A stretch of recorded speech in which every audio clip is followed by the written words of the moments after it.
Jeigu dabar gyventume Kaune 90 metais, tai turbūt išgirstum, gaidy, agirdi. Gerai, kad mes dabar esam truputėlį pažengę, civilizuotesni, bet kiekvienas turbūt vaikystėje atsimename, kaip svajojame turėti laiko mašiną, kad kažkur pakliūti. Aš žinau, kur yra laiko mašina, aš žinau, kad tu ją irgi turi. Mūsų kūnas ir yra ta laiko mašina, kuri mus gali nunešti 20, 30, 40 metų į ateitį.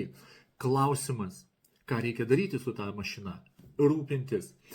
Žinoma, mus gali nuvežti į ten ir su vežimėliu ar su kažkuo. Klausimas tik tai, ar variklis supras ir ar norėsim tokie mes būti toj ateityje. Ką reikia daryti? Ne tik tai keisti padangas. Šiuo atveju batus į pavasarinius, vasarinius, ar ne. Reikia rūpintis savimi, žiūrėti, kokį kurą į save pilame, rūpintis savo filtrais, rūpintis visom šlangelėm, kurios mus jungia, ar ne, mūsų filtrus jungia, nervagyslis, limfagyslis, kraujagyslis, pagrindiniai filtrai, kepenys, inkstai, plaučiai. Žodžiu, automobilis geras. Klausimas, kaip tu juo rūpinėsi ir ar toli su juo žadi važiuoti.